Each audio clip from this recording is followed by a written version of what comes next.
Folks, welcome to the Jake Feinberg Show. And part of what I have learned in talking to this brotherhood of musicians is that the music is the spirit. The spirit transcends all. I know the Creator is watching over me when in the midst of all the other challenges life has to offer, He introduces me to the strongest of spirits. The kind that unshackled me from the restraints of the society we live in and how society says we should be. Be yourself. Find yourself. Enjoy the moment. Be patient. Create constantly with little regard for perfection. Life is not neat. My guest today is on this earth in this life to promote spirituality. He does this through the upright bass, which he exercises with both hand and bow. He is rooted in the drum and the Latin rhythms that were brought to Cuba and Puerto Rico by his forefathers and passed on to his father, who then passed on to him. He is a tireless worker who finds it appropriate to pass along the African roots of jazz to the youngest elementary students in the Los Angeles public school system. Part of the African root is the drum, and he has won support for Afro-Caribbean drumming instruction as well. In his spare time, he teaches jazz classes at UCLA with fellow masters Kenny Burrell, James Newton, George Bohannon, and Charlie Owens. He is a player in the same discussion as the skipper Henry Franklin, Ray Brown, John Hurd, Jim Huart, and Chuck Domenico. My guest also had a deep personal and professional relationship with the transcending figure that the Creator put into my life. That being Sonship Woodrow Theus. His charisma, his fire, and his strict adherence to creativity has fueled my search to seek out, preserve, and promote this African-American art form. It doesn't surprise me that I find myself where I am right now. Here to celebrate Sonship's life and his own decorated career, Roberto Miranda, welcome to the Jake Feinberg Show. Hey, I wanted to talk to you about when you were growing up. If you could talk to my audience about the opportunities that you had for learning, and what I mean by that is, the idea of what academia provided for you, but also what the street and what the indigenous part of learning was for you guys at that time. In my case, I was blessed because it was not only academia in the street, it was home. My first music teacher was my father, Luis Rafael Miranda Sr.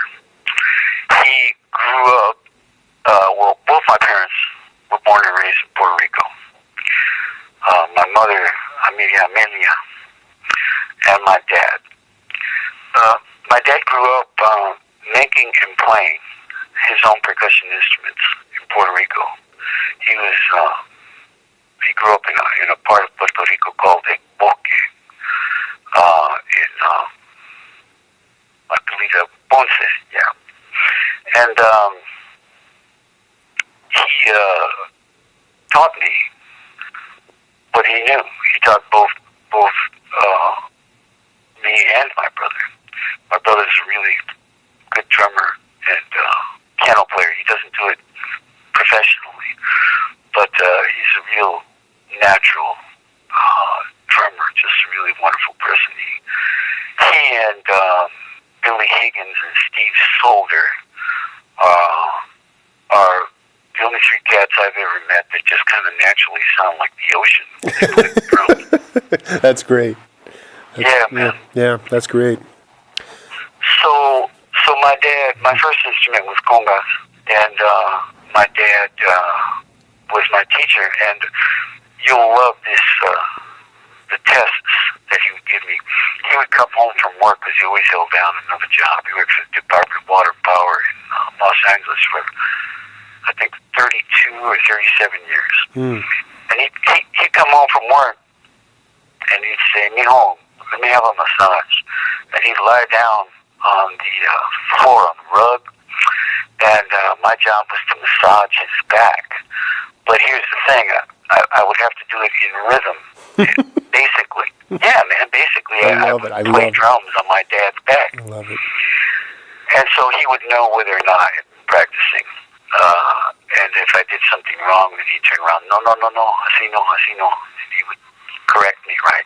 And then I would just go along with the massage. So I was fortunate. My dad and my mom stayed together for 60-something years, and I had a really wonderful role model of how to be a musician and a father. So, and now I'm a grandfather 5 times, so... Congratulations. No, I mean, I was... It's funny, I typed in... you type in Roberto Miranda, and you get some... you get some links to articles, but then you type in Roberto Miranda and Ray Brown, and this article pops up where you were talking about the values that your dad instilled in you from a young age, and I think that is so important, is just the idea of, I mean, it's not just the values, it's the idea that he's putting this rhythm into you. I mean, it could have been Eastern European classical music, or it could have been, I don't know, it could have been anything, but it was drums, it was rhythm, and for so long on this trek that I've been on, that's really what it feels like. It's just so much of it is rooted in the African rhythms of jazz and music, and I just think that the whole diaspora, and that whole all the people that came from Cuba and Puerto Rico, and they brought different types of rhythms. It just made the music. It made the music what it is. Oh yeah, there's no denying that. The rhythm that has been contributed to this creation that we call jazz music is a big part of its uniqueness. There's a wonderful book I want to mention, by the way. I forgot the author's name, but it's a book called Latin Jazz, and it talks about. Do you know the book I'm talking about? No, I don't. No, I'll have to look it up. Yeah, I'll. Maybe you and I can talk later at some point, and I'll give you the author and the publisher. Mm-hmm. But it talks about how this rhythm from the Caribbean has been there from the very, very beginning. It used to be called the Latin tinge in the old New Orleans music. And there were some really wonderful teachers in New Orleans that came from Cuba and Puerto Rico, and a lot of those guys would sail back and forth, but it's been there from the very, very, very beginning. And then, as if that was not enough of a blessing, my father was also a really wonderful baritone singer. He had a wonderful baritone voice, so I had a sense of melody right from the gate, because he would have his groups rehearsing in our house. And, I would fall asleep to his rehearsals. So I had the whole, harmony, melody, rhythmic thing happening with him kind of focused on the melody and the rhythm as a performer. So, yeah, man, I've been blessed. And then in the streets, getting back to your original question, when I was 19 years old in Los Angeles, I was picked up by 3 of my 4 musical mentors. And from the age of 19 until 2 of them died, I'm still playing with one of them, I got picked up by Horace Tascott, Bobby Bradford, and John Carter. Mm-hmm. And I played with Horace and John until they passed, and I'm still playing with Bobby. As a matter of fact, we have a gig coming up on August 9th, which happens to be my wife and our anniversary. Oh, that's we're celebrating. Yeah, man, we're celebrating the end of 33 years and beginning our 34th year together. Dude, that's so that's righteous, man. That's Mazel Tov. You know, that's beautiful. Thank you. Yeah. Thank you, brother. Yeah. So those three cats picked me up, man, what was it? What I mean, that's incredible. So how did you? But don't gloss over that. How did you find them, or how did that all come about? It was a very organic process. Oh yeah. I was actually playing a gig with Sonship. We had the gig with Larry Nash, and that band. We all did our first record together. It was a record called The Beginning, and Bob and John and Horace all happened to be there because their bands were playing as well. And so I got a chance to meet all three of them on the same day, and ended up playing with them. Bob and John always worked together, or at least when I knew them, they worked together as often as they could. Sometimes one of them would get a gig to do a record or something by themselves, but when they were the bosses, they always worked together. Either John would hire Bobby, or Bob would hire John, or they would just do it as a Bobby Bradford, John Carter quintet or whatever. But and Horace had UGMA, Union of God's Musicians, Artists in Ascension. So I became part of UGMA and part of John and Bob's group as well, and it just happened. They just came up and spoke with me, and the next thing I know, these guys were just loving on me, man, and just teaching me and sharing with me and showing me what the music was really all about. So it was really a wonderful situation. And then my last mentor, with whom I played for 14 years, was Kenny Burrell. And I just happened to, throughout the years, the Lord just blessed me, and I ended up graduating from University of Southern California with a master's degree in music with a special emphasis in jazz studies. And Kenny had already been teaching the Ellingtonian program at UCLA for many years, I think since 1975. He was the first one to start that program. And he, through his tireless efforts, was then able to begin the jazz studies program at UCLA. And again, man, by God's graces, I ended up as the string bass instructor for the jazz studies program.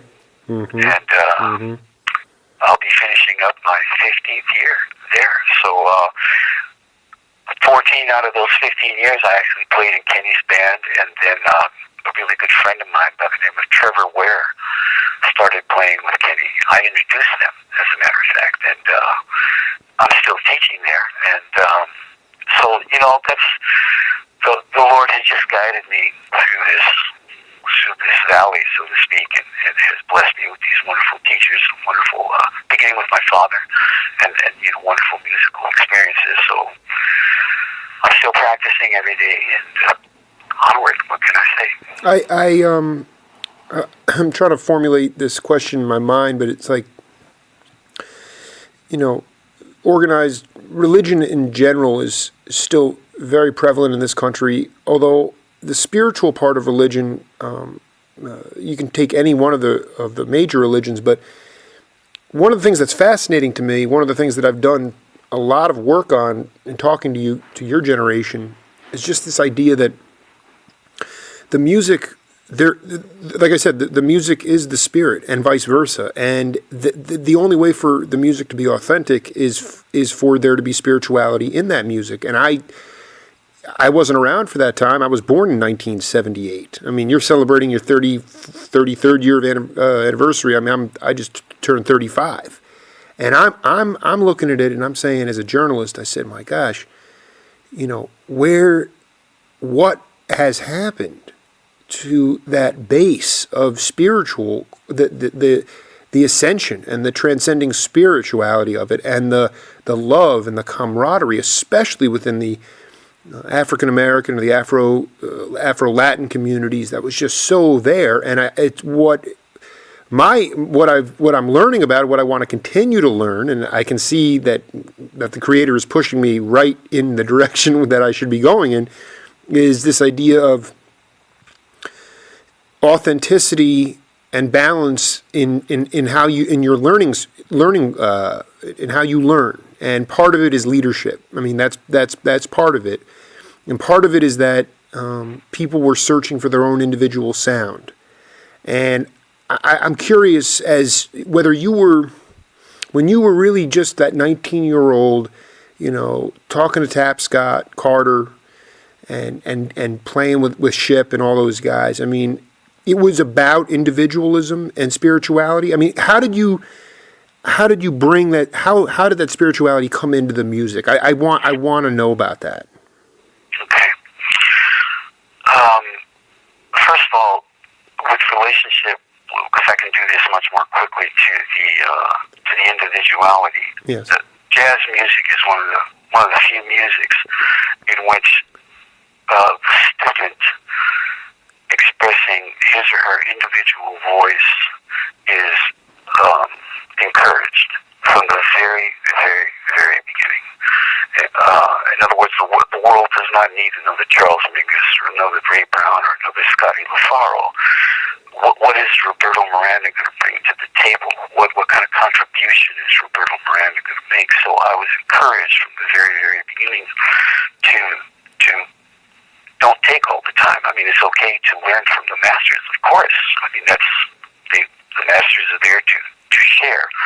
But at some point, you need to give something back. Right. And in order to give something back, you got to have something to give. And in order to have something to give, the masters wisely encourage the students to stress their individual voices from the very beginning, which is different in the classical scene. You've got to blend. You know what I mean? In order to be part of the orchestra. Absolutely. And so the guys and there's a great deal of mathematics and technique involved in both musics, but in classical music, a lot of the time, not always, there is so much emphasis on blending with the orchestra, and there is so much technique involved that one can get lost in that. And the great classical musicians who have their own voice are guys who remembered, guys and ladies who remembered why they started playing in the first place, and they come out of all of that training on the other side, still having their own voice, or even having honed their own voice. You know, I mean, you can tell Yo-Yo, right from the gate. Mm-hmm. You know what I'm saying? They never forgot about their own voice, even in the sense of all of that blending. I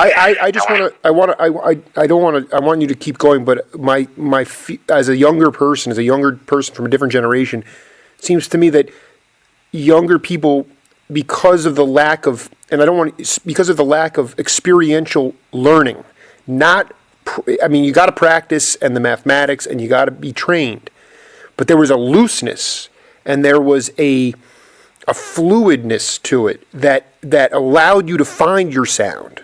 And that the idiomatic structure of music as it relates to the industry, as it relates to how people are, what is jazz? It seems to me like people are struggling to find their individual sound for a variety of reasons, when in the past, you listen to your bass playing, or, Ship's drumming, or Philly Joe Jones's drumming, or Woody Shaw's trumpet playing, or George Cable. You know who it is, You know that sound. Because it wasn't just in a bubble. And as a teacher, I don't want to distract you from what you were talking about, but that's really where I'm going with this, is this idea of where has that individual sound gone? Because that is what, in essence, what jazz is. That's how jazz thrives.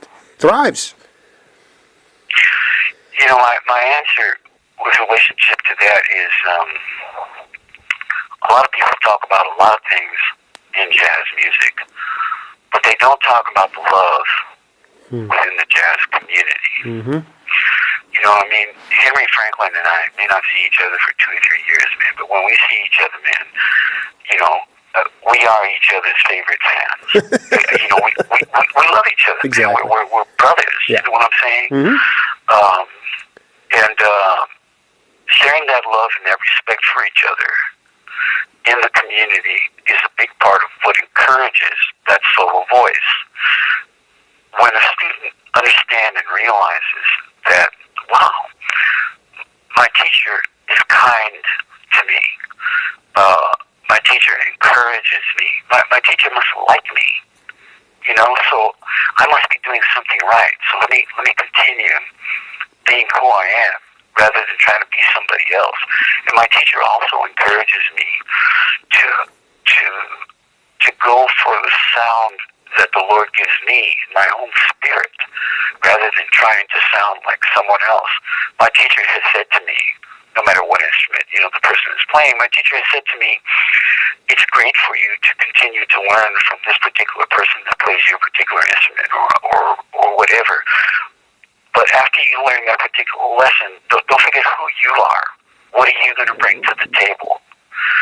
So, and that's about loving and respecting the individual person, the teacher, loving and respecting the individual person that he or she is teaching, right? Absolutely. And that's the kind of thing that I think encourages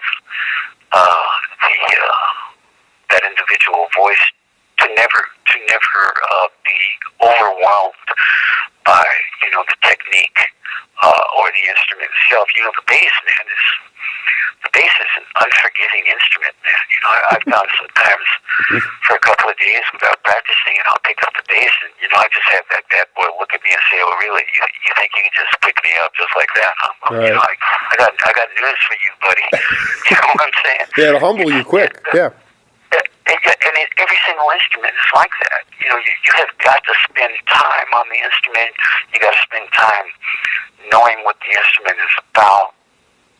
I don't really teach classical or jazz. I teach the instrument. Mm-hmm. And then whatever the student is going to do with the instrument, then that's what the person is going to do. But to get back to the original question with relationship to the uniqueness, because we haven't really even addressed the spirituality. Right. I'm sorry. I got this. Yeah. No, that's okay. That's okay, man.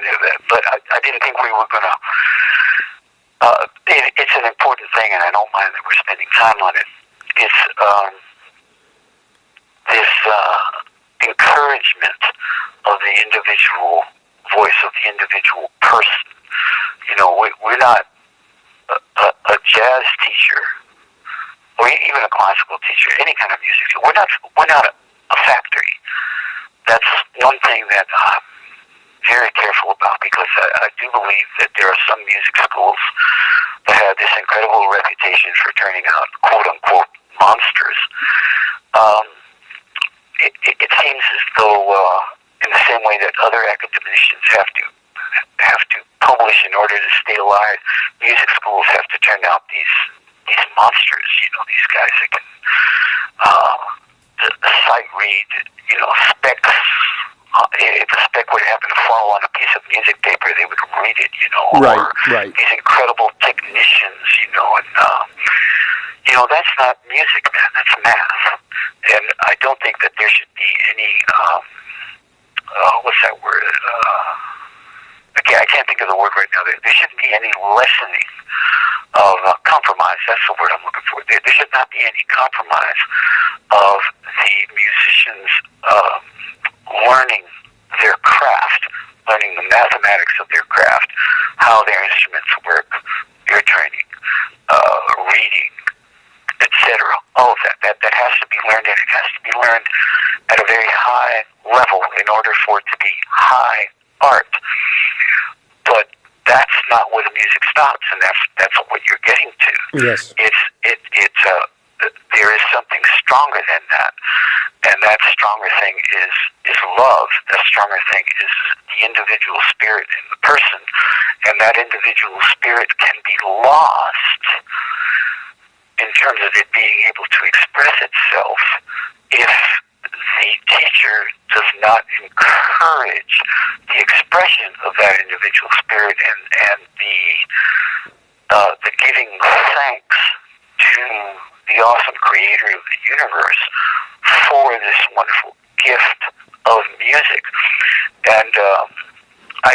really easily right now organically segue into the second part of the question, which is spirituality. Yes. And that is that we use, or we should use, I believe, all of these gifts that we have been blessed with in order to give praise to the Creator that created the Master that we study with, the Creator that gave this wonderful gift of music to the Afro-American first, and then the world second. It's a lot like Christianity was given to the Jew first, and then the world second. Right. So that we can all be helped be saved by this wonderful gift. So now the Lord gave the African American this music that we call jazz first, but now the rest of the world is not only receiving it and given joy by it, the rest of the world is also contributing. I mean, we have jazz masters now from all different parts of the world because the music spread, because it's so strong. And a lot of that has to do, I think, with the fact that we never forget who the true originator of the gift is, and that true originator is God. Now, let me be real specific here. When I say that word, that name God, I'm personally speaking about the biblical God, the Father of Abraham, Isaac, and Jacob, the Father of Jesus Christ, who we Christians believe is God, who died and rose 3 days later, who will judge the population of the earth throughout history on that one day. So just people need to understand that I'm talking about that particular God, because that's where I'm coming from. And so I'm for the past 35, almost 40 years already, every single piece of music that I write, it is either for God or for someone whom I love and or respect. I don't just write a tune just to write a tune. I'm trying to give praise to the Lord for this gift that we call life, for friends, for people who call me out of the blue, such as you, Jake Feinberg. Right. What a great opportunity to be able to share these thoughts with whomever it is that hears them, and so I thank God for you, brother. I thank God for that He has given you the opportunity to have this program. I just want to say that I appreciate that, because I was pretty much raised agnostically, and I didn't have a spiritual anchor for a long time, and then the Creator. I mean, I was writing up my introduction last night, and it just flowed out of me because it's the truth, and that. My God has put me in a position where He said, you are going to have some obstacles like anybody else, and some boulders you're going to have to climb over, but we're going to put some spirits in your life that are going to drive you to further create and to make yourself wiser and more knowledgeable, and it is important, because as I've gone through this, I mean, I'm talking to you over 2 years into this process. I've interviewed over 300 musicians, and now I am beginning to really hone in on a period of time that we've been talking about: consciousness, spirituality, a certain period of time that you were coming of age. That and so I thank you. God bless you, man, because I say to myself, Willie Bobo, Al McKibben, the skipper, you talk about the love. I'm curious as to whether you say, like, these institutions are creating monsters now, and again, they have chops, and they're just perfect time and everything, and I say, but in nowadays, is the love still intact, or is there a callousness that's forming? I'm curious as to your thoughts about that. I think it depends on the school that you go to. Our staff at UCLA is really a loving staff. I mean, besides Kenny Burrell, who is the consummate gentleman. I mean, honestly, man, if you ever want to know what a gentleman is, Yeah. Kenny is just incredible, man. He's fair. He just treats people kindly.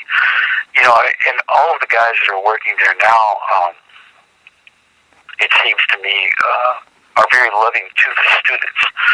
But I've heard of other schools, and obviously I don't want to mention any names, man, but including, high schools here in Los Angeles.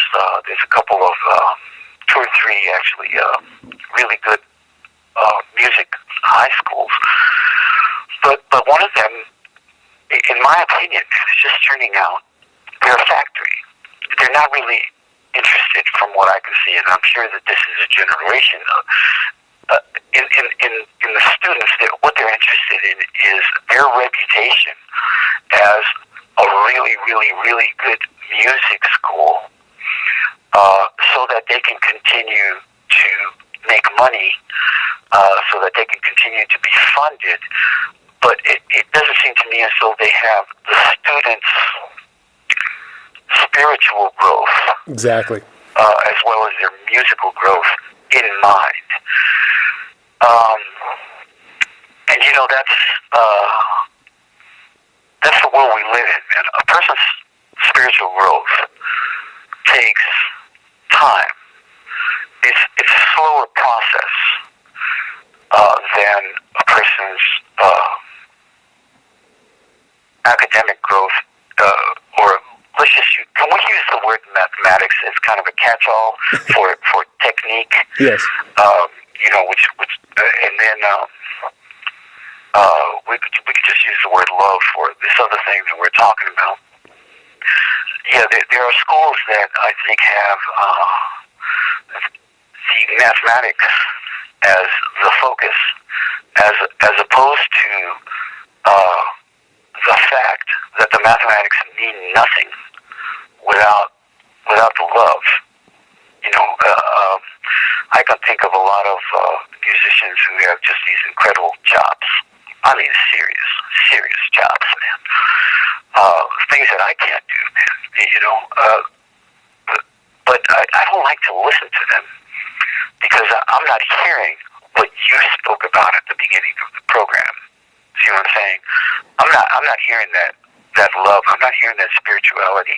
I'm not hearing thanksgiving from their hearts. Exactly. The heart. Exactly. The heart, Jake. Yeah, I'm there, man. Listen, man. I'm with you. Every word you say, I'm right with you, man. So it's like it's the ego. I hear a lot of ego. I hear a lot of wow, look at me and see what I can do. But I'm not hearing the heart. Now we have to be careful. We have to be really careful when we get to this place because while both you and I agree that the love is more important than the mathematics, for the music to be a really, really high art form, in other words, for it to be fine art, there has to be a high degree of mathematics involved. And so the musician or the artist, whatever art they're involved in,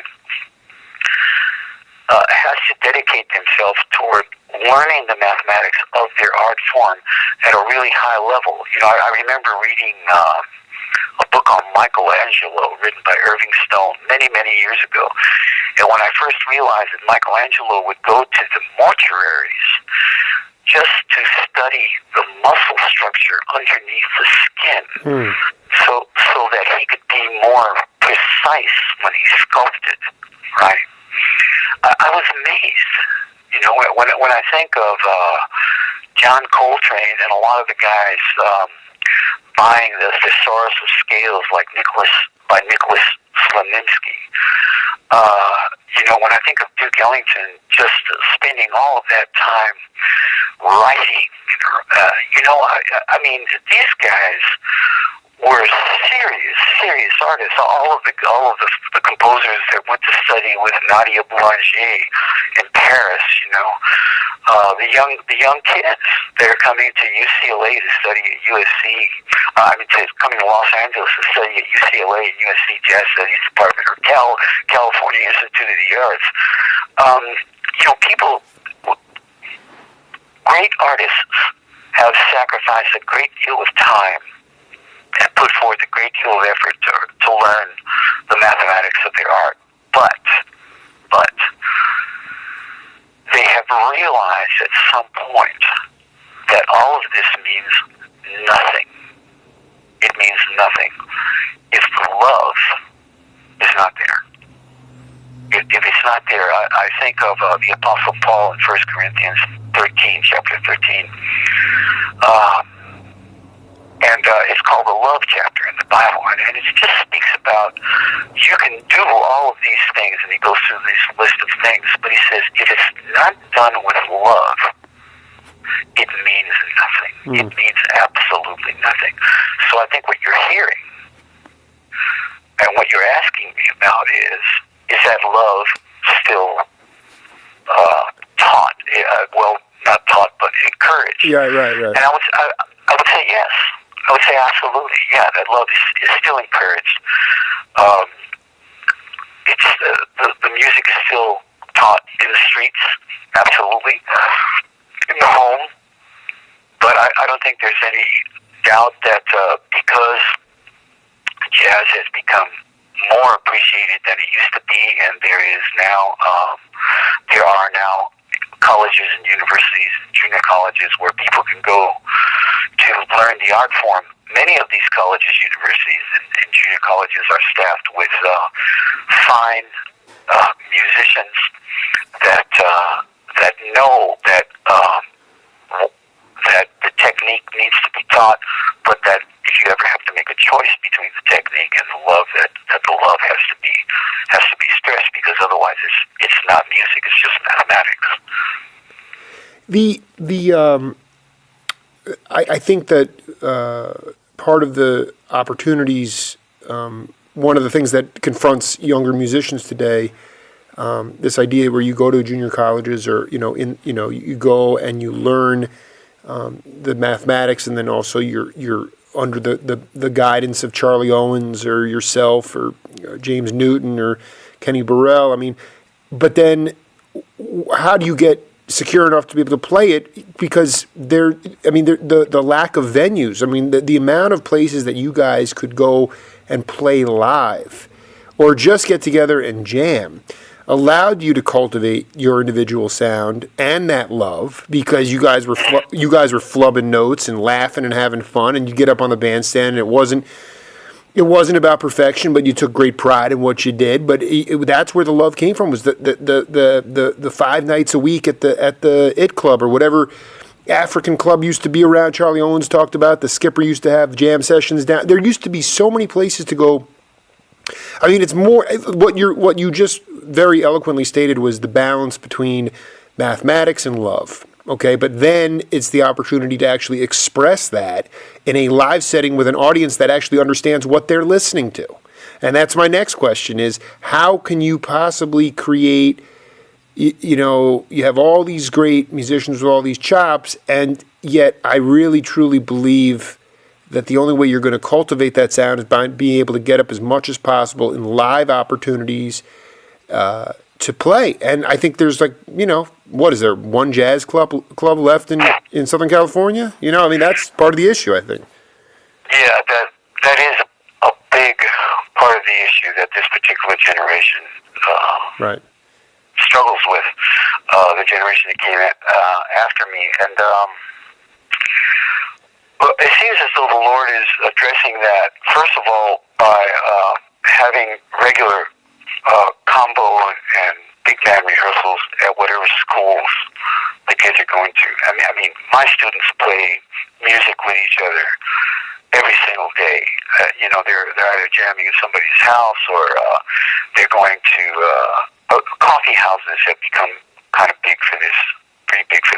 thing, at least around Los Angeles. Sure. There are still jam sessions where the younger kids go and play, and every once in a while, the older guys will come by as well. The venues are not as how shall I say, high. Something that isn't. There are still a few clubs in Los Angeles, but that's not where most of the playing takes place. The playing takes place at concerts at the school, combos during class, at each other's homes, and then the kids just somehow find places to play. They find them, or if they don't find them, they create them. Plus, and this is a really big deal, house concerts, salons. I mean, that's become really big here in Los Angeles. My friend Mimi Melnick here in Los Angeles has had for the past almost 15 years now. She has concerts at her home up in the Encino Hills. And as I understand it, I'm trying to think of his name right now, but the guy who teaches piano at UCLA, his name escapes me right now. I'm sorry. I'm sure I'll think of it. Sure. He has house concerts. There are house concerts all around. It used to be like Rudolph Porter when I was growing up and playing with Horace Tapscott. Rudolph Porter used to have concerts at his home over in South Central. And as I understand it, that's kind of like a craze. Not a craze, but it's like a new thing. People are they're having concerts at their home. So, they'll charge $20 at the door and supply coffee, soft drinks, a little bit of finger food. The musicians come in, they play 2 sets, and the people are right there in front of them. And then during the break, everybody mingles, hangs out, come back and play a second set. Everybody goes home, right? So that's one of the ways in which this the music is flourishing is house concerts. No, these salons. It's funny. I have it's so when you mentioned the word salons, and what I have two friends right now that are, cultivating their own original music, and you're talking about multi-sensory, multi-art salons. It's the music, and then there are these, oftentimes these dancers with lights that show up that are grooving to it. Plus the audience, and there might be people playing chess. I mean, it's sort of like it's to me, it's an opportunity. The only thing that is interesting to me is just the idea of when you would go to a place like Larry Gale's Coffee House or something along those lines. Yeah, you were there. I mean, if I had gone there, I would have been like right in front of Charles Kennard's Hammond B3, focused solely on the music, and that's the only thing. This is where the audience accountability comes in, because people have lost the ability to listen. They don't have not the musicians, but it's the audience who comes. Are they understanding what they're even hearing? And that's the thing, is the idea. The only thing with the salon, I think it's very very industrious, and it probably has sea legs. But I just say to myself, how much distraction does my generation need? How little attention span do we have? Why can't we cultivate and just focus on the beauty of the music itself? And I'm not, it's still there, but it's funny you brought up the salon thing, because they're trying to do that right now. It's interesting. I teach middle school. I teach music in middle school 5 days a week, and one of the things that I have learned is that I literally have to teach my students how to listen. And one of the reasons that your generation has difficulty with that is that nobody ever really took the time to teach you how to listen. It's funny when you think about the fact that you have to be taught to listen. Obviously, we can all hear, right? Mm-hmm. But to actively participate in the act of hearing and listening constantly. That's another thing.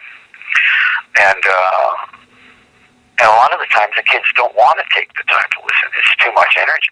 Right. You know? Right. It's a lot of mental energy. Yeah. Yeah.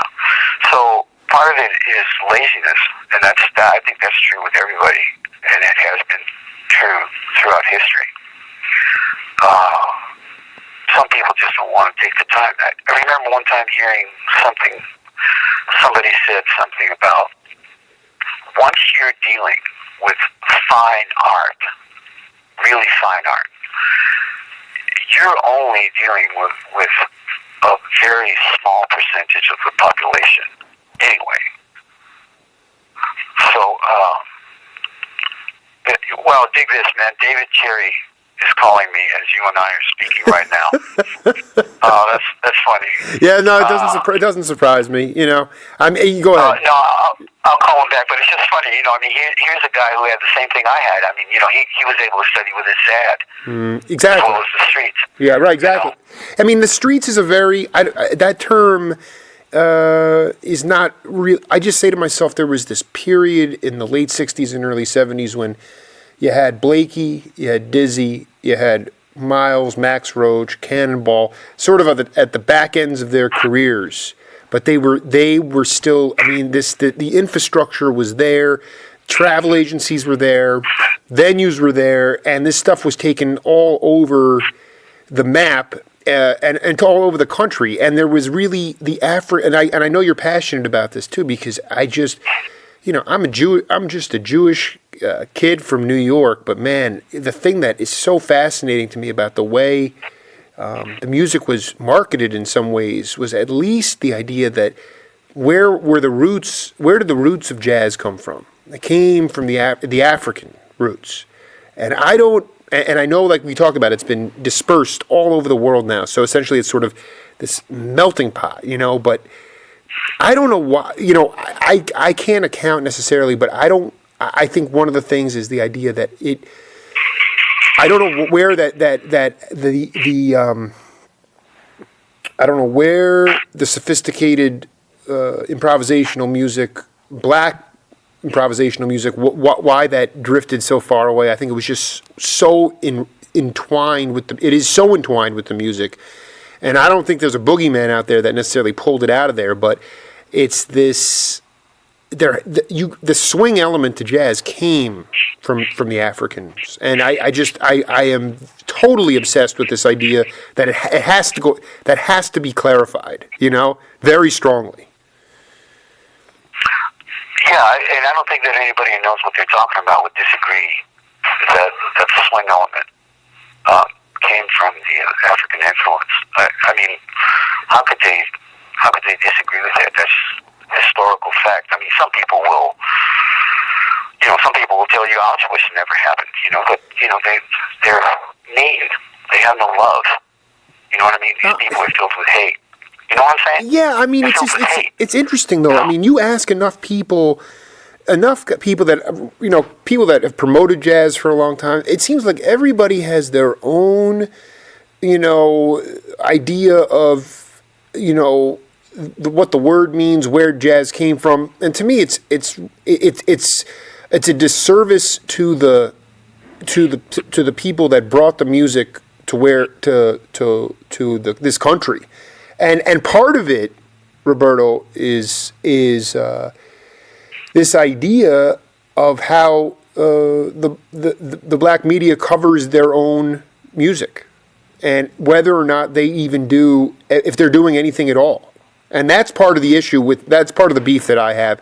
Although I have found out from journalists on the scene at the time that I love so much, that I love to research, that in fact the black media was never really that interested in jazz. You might have had local papers like the Chicago Navigator, or the Pittsburgh Courier, you know, small papers that would cover what was happening locally in neighborhoods, so that the people would know what was going on. But Ebony and Jet magazines, they might do something on Sarah Vaughan or Dionne Warwick, something very square, but they never get into the tribalism or the spiritualism of African American music.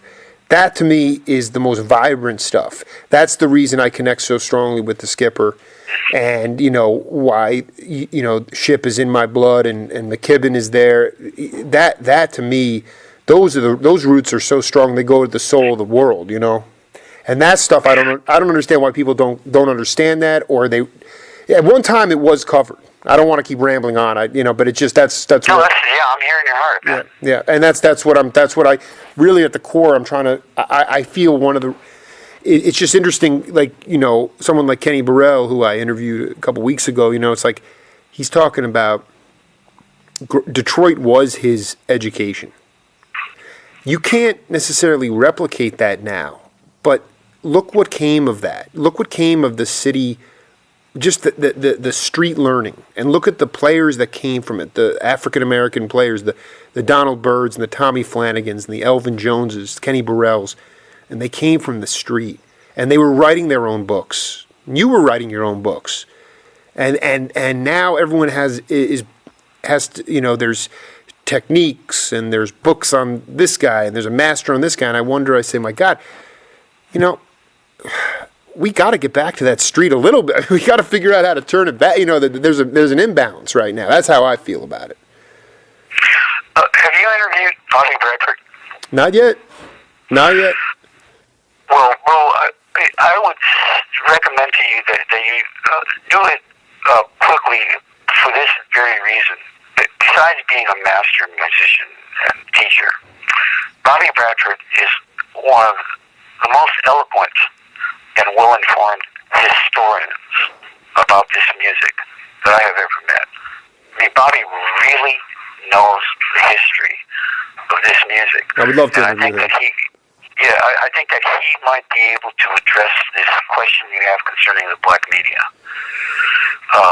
It's a valid question. It's also but even when I look, and it's funny because I'm not to be in full disclosure. I mean, as I've researched you more, and some of your collaborations, these labels like Nimbus. There were other labels, that Sherman Ferguson and you were on. And seemed like that there at least was an adherence. Before that, the Black Jazz label with Gene Russell. It seemed like there was an effort to keep that labels were going to stand up for keeping the roots of the music in the music and market it that way. And that to me it was so provocative, and it gave an identity to players. It gave identities to Charlie Owens and Al Hall Jr. and the Skipper Henry Franklin. Because without the vinyl, without the LP, without the liner notes, and without the AM radio that was wide open, and without I would never know anything about you guys. I got you. And then of course you hear the stories about the idea that Woody Shaw spent 3 days at Contemporary Studios waiting for Sonship to finish meditating. Henry finally got a hold of him. Sonship showed up at the studio with, full decor, Skull and Crossbones and the drum set, and they put out Song of Songs. And you listen to that album, you're like, holy cow. This was 3 days in the making, and they swing like their life depended on it. It's unreal. I understand. I know you do. Yeah. By the way, I want to address what you just finished saying, but I just remember the name of the piano teacher. Go ahead. Tamir Hendelman. Mm-hmm. He's the guy who teaches piano there. And we have had wonderful teachers there on piano. He's the current one there. But I just realized while you were talking about the media and etc., but the internet has taken a lot of that as well. Mm-hmm. For someone who's really interested,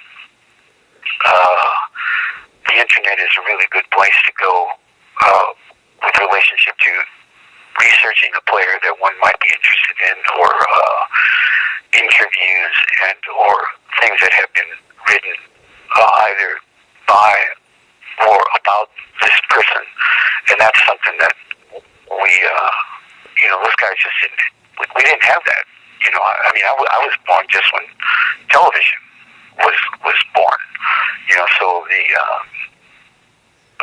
computers and all that came about in my lifetime, and so with relationship to how the media is going to relate to this music that we're talking about, I think obviously we have to take computers in, and there's a lot there, man. But in order for it to be accessed, the interest has to be there.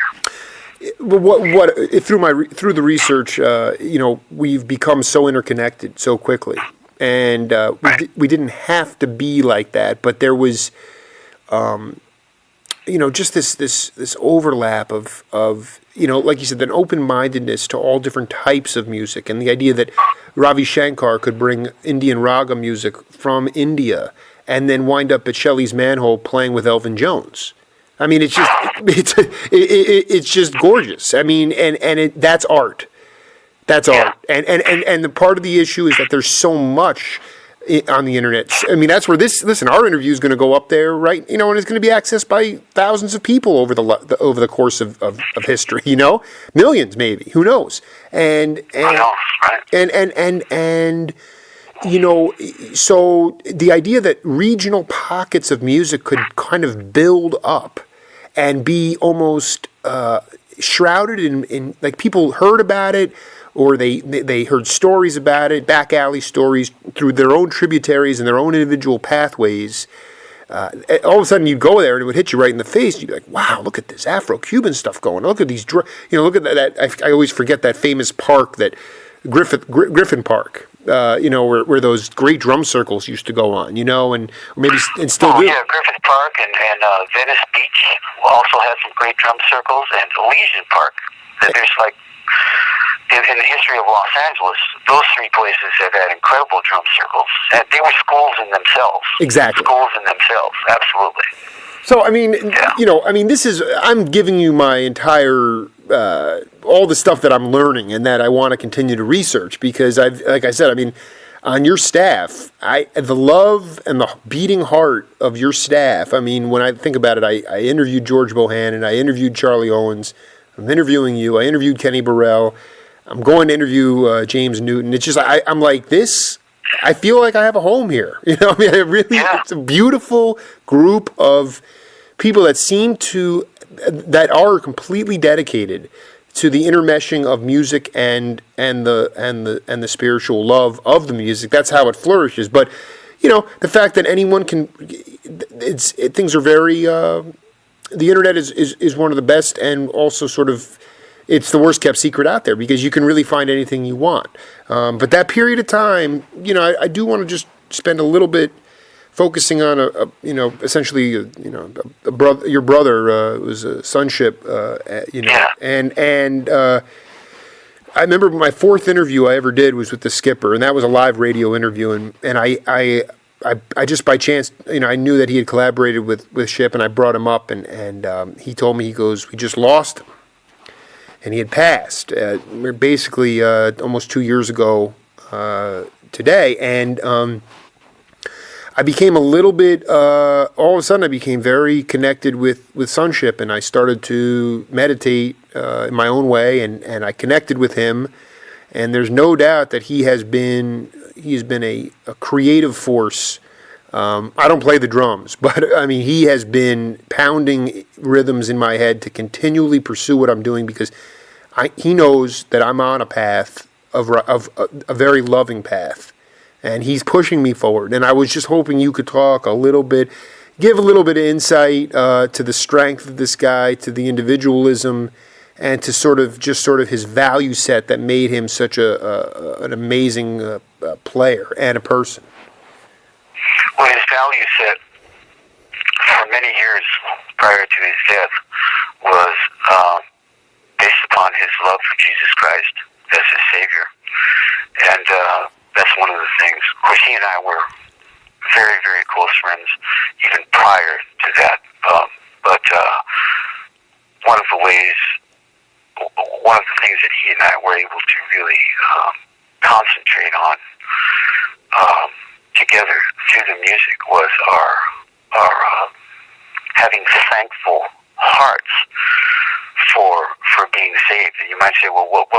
saved. As far as we're concerned, we were saved from the wrath of God because of the work that His Son Jesus Christ did on the cross. Now that might seem whatever. I mean, people might. It doesn't matter how they respond to it, but the point is that His values set. It wasn't Sonship's values, and it's not my values. It's God's values. It's like Sonship and I both felt, if you want to talk to us about something, whatever it is, especially if it's something really, really important, we don't want to give you our view on it, because you can find another person's view you find 100 different views from 100 different people, but what does God have to say about it? And you find out what God has to say about it, as far as we are concerned, by looking into Scripture, the ancient Judeo scriptures, what we call the Old Testament, and then the Judeo-Christian scriptures, what we call the New Testament. That is where the Word of God speaks to you, and that's our values. Those were Sonship's values. My values and his values make absolutely no difference whatsoever. You can toss them into the trash can. But what does God have to say about it? And that's where we try to live, you know. Could you take it out of could you give an example, a real life example of something you guys or Sonship did where he was following the scriptures, but in his everyday life or in a certain situation? Well, okay, we did a concert. It was Ship's band. We did a concert at my friend Mimi's house, right? And so, right in the middle of the concert, I mean, people came there to listen to the music, right? Right in the middle of the concert, bro, Sonship got up and started to preach the gospel. And, with bass accompaniment and piano accompaniment. And he's preaching the gospel of Jesus Christ, man. It was absolutely amazing, man. And it was, and the people dug it, man. The people, whether they agreed with it or not, whether they believed it or not, they saw that this man was so committed to Jesus Christ that he would do this in the middle of a musical presentation. And I was just so proud of him, man. I played my bass like my life depended on it, man. Just to back him up and what it is that he was doing, man. He was an amazing man. Yeah, he was an amazing guy. I know. An amazing guy. I mean, that's what everybody says, and the skipper told me a story too. And last year I did my 1 year tribute to Sonship with his passing, and now it's the 2 year anniversary. And this story that the skipper told, it was right what you're talking about. He said that Pharaoh Sanders, Ship was playing with him, and the skipper was playing with him, and Pharaoh came up to Henry and said, I'm concerned about Sonship's. He's playing too loud. He's playing too loud, and it's affecting. It was bothering him.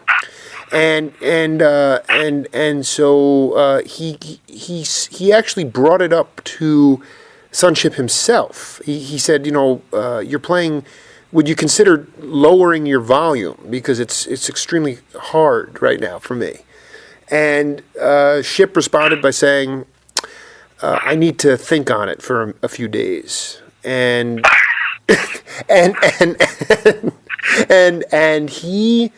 he did, and he prayed, and he obviously did he said, I don't care what I'm thinking about, because you might as well just throw that in the trash. But what does God think about? What does it say? And he came back to Pharaoh and said, no, I'm not going to change my volume. I'm going to keep it the same. And that was it. I mean, basically, the idea of saying I'm not going to compromise my individuality because I know what I'm bringing to this music, and it's what God wanted. It's good God wants. It was just, it was a great story of sort of, again, who knows if it really played out exactly that way, but the point was that he was fearless, and everybody who was connected to him. Actually, that was the question I had. Do you have a particular memory of the first time you guys really linked up and met and really hit it off musically? Like even before you started to really bond over scripture, like when you were younger. What was the first time you guys really connected? Well, here's what comes to mind. Sonship had a little room in his garage. It wasn't the garage. It was a room in the garage. And it was like maybe, 6 by 12 or something like that, right? And he had his drums set up in there. And he would always go and get as many fresh egg boxes as he could, because he had egg boxes stacked up on all 4 walls plus the ceiling, and a thick rug on the floor. So he would use that to kind of break up the sound so that people wouldn't yell at him for being so loud, right? And I would go to his home, and he and I would play together for hours. But the first hour, he would just do a roll. Just a roll. Not a press roll, but just a roll on his drum sets. Mm-hmm. On his drum set. Jake, I'm talking about an hour. We would time it. It would be an hour. He would do a roll for 1 full hour, and I would walk my bass for 1 full hour. Oh, that's the way it was. Oh man, that where are the recordings of that stuff? I mean, that's amazing. There are no recordings of that. We would just practice together. Of course, no. I mean, but it was an adherence to discipline, and to the instrument and to dedication. I mean, an hour. Yeah, and then we'd play after that. Then you would actually start playing. Then we would actually start playing. See, that's what I'm talking about. How I mean, when tell me that those egg crates and those makeshift places are people. You're finding students that are still doing that kind of stuff. Absolutely. Okay. Absolutely. Good. Man. I'll go to UCLA on Monday nights. I'm teaching Monday nights now, and my students will come in after not only having been to class, but having had a couple of jam sessions, and will be headed to another jam session after they're with me. That is definitely still happening.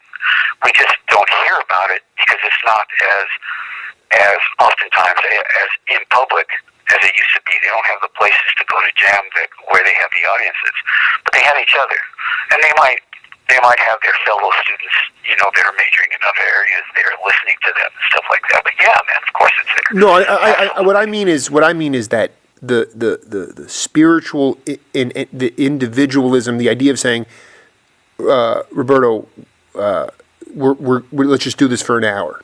And don't get insecure about it. Let's just practice for an hour. I mean, it's that fearlessness. It's not. Yeah, I know jams. Listen, I mean, even though I'm father of 2, and I can get holed up in the house, and I live in Tucson. It's not like a massively vibrant music scene. I mean, I know that there are so many talented musicians, but it's the idea of saying, even at a young age, we're going to carve out our own thing. We're going to do our own. I mean, do you see that fearlessness in those eyes, in the hearts of those students? They know. Yes. Okay, that's what I'm asking. Yeah. That's what I'm asking. Yeah, I see it. Good. Yeah, I see it. Good. I don't think there's a better person to ask than you, because you are pretty much. Well, I mean, and we haven't even.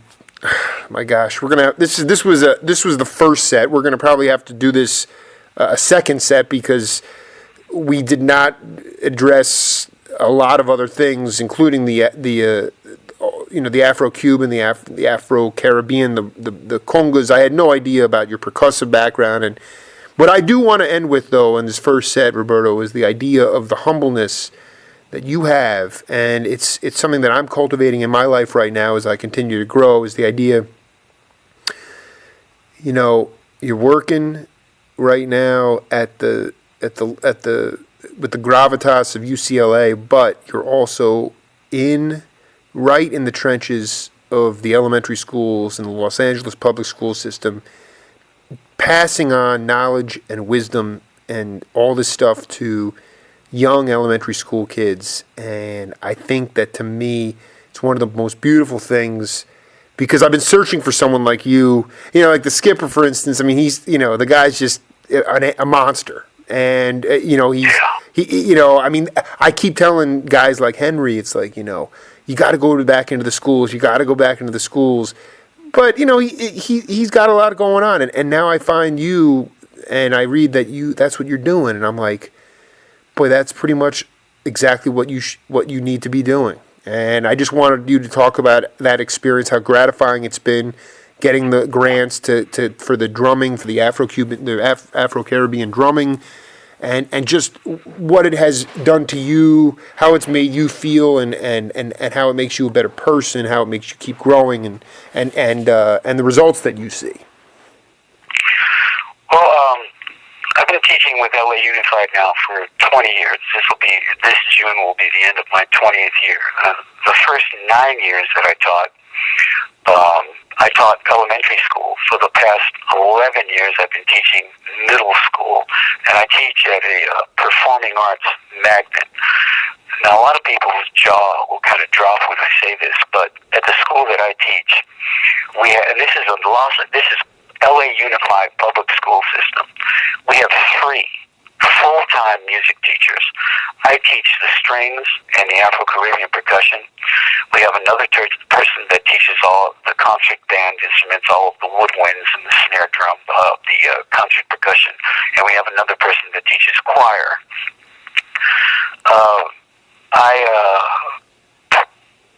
I never wanted to teach. I never did. Mm-hmm. I grew up with that thing,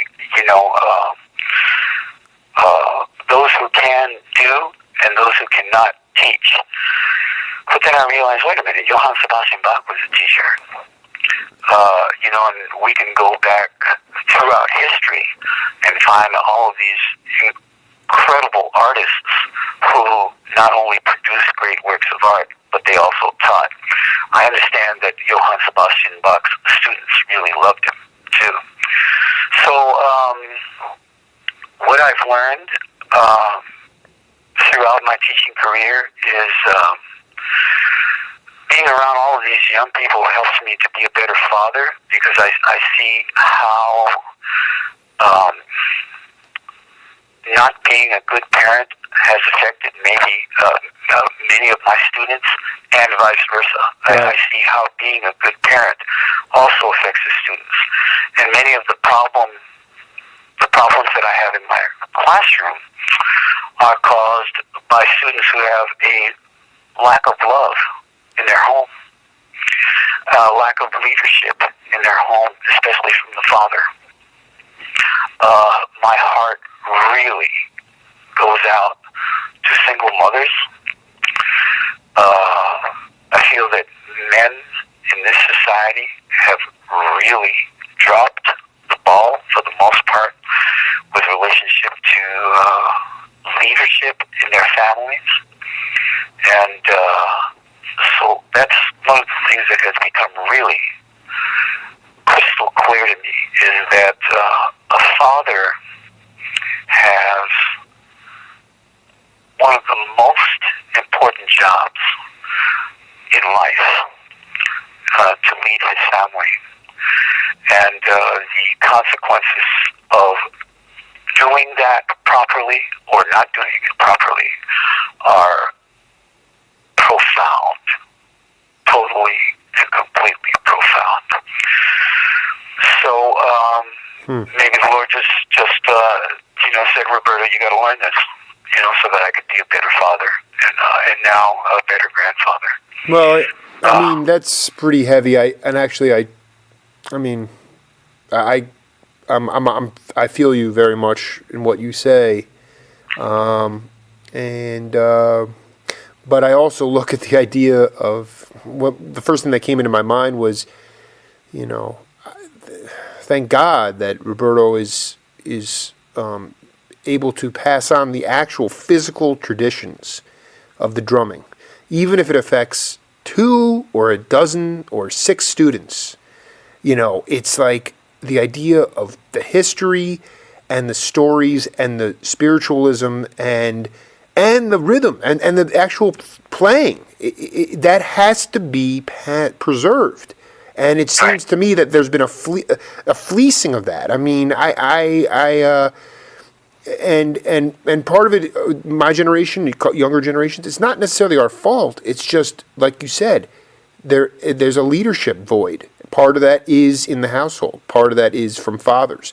Part of it's just the idea of, what we define as a leader now. And the leaders in music in the past, guys like Blakey, Elvin Jones, you don't know how many guys I've interviewed who said that they were petrified. Elvin was one of the most intimidating looking people, but you could go up to him and he was a teddy bear. And then once you showed him who you were, then he'd give you his heart. That's a leader. But He's an incredible man. Yeah. Can I tell you a quick Elvin Jones story? Please do. Please. Man, when I couldn't find work in the music, I used to find work around the music. Like, I was the fry cook at the Troubadour Club here in Los Angeles. Oh, wow. I cooked the steaks for Nina Simone. Oh, wow. That was really beautiful. But I was a dishwasher at Shelley's Manhole. And I was standing next to the bandstand one day. I was the fastest dishwasher they had, man, because I would get those dishes out of the way quick, and then I'd go upstairs to the storage room where I had my bass all tuned up and ready to go. And I played with some of the greatest cats in the world, and nobody knew anything about it, man. I was up in the storage room playing, which was right above the bandstand, and I'd be playing along with them. Oh, I love it. But I remember one time standing right next to Elvin Jones, man, and he did a press roll on his tom-tom. And, Elvin was pretty big, and he had this long, incredibly powerful arms, man.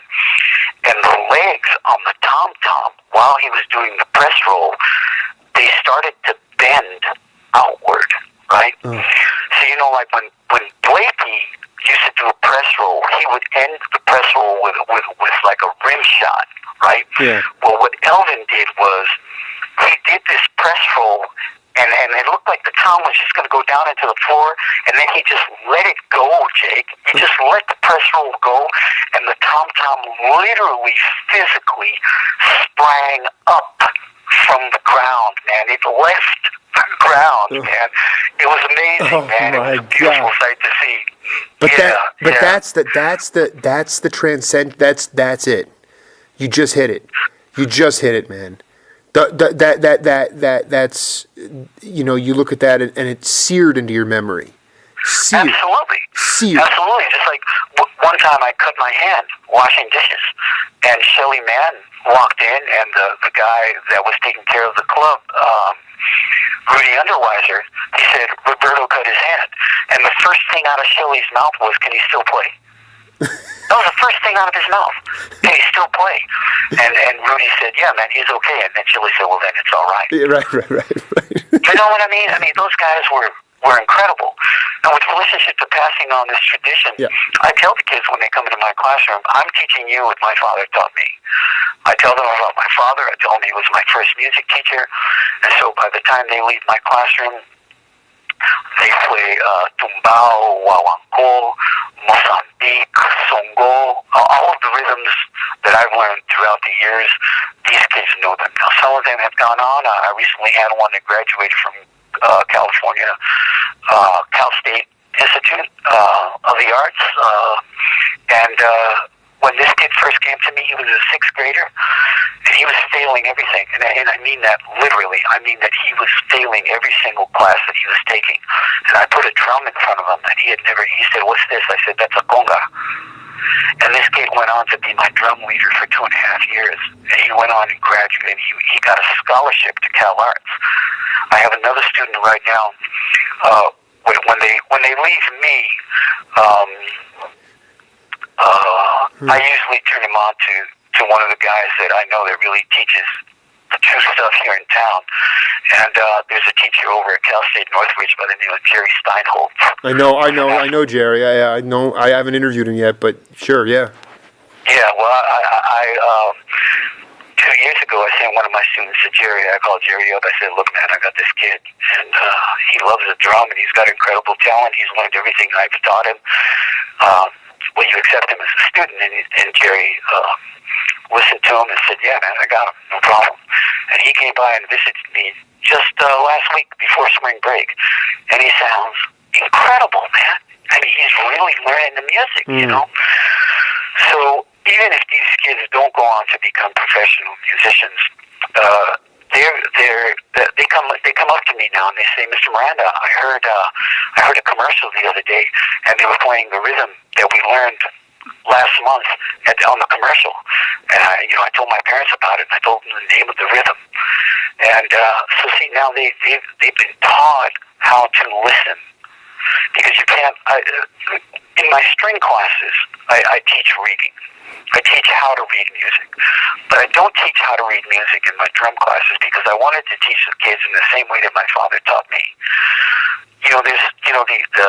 There's lots of different ways to learn and lots of different ways to teach. The people from India, Ravi Shankar, for example, although he ended up learning how to read and write music in the Western sense, that's not the way that he was taught. He was taught in the traditional Indian way. Right. So I wanted to teach my class in the traditional Afro-Caribbean way, where the master teaches the student masters the rhythm, boom, they move on, and they keep the tradition alive. Even if they never play again, they have an ear now for the rhythm, and they have an ear for music in general, because in order for them to learn what it is I'm teaching them, they have had to just be quiet, settle down, shut off their mind, and listen. So it's pretty amazing, that process. Well, as Oscar Brashear always says to me, I hope you're counting your blessings, and I am counting them,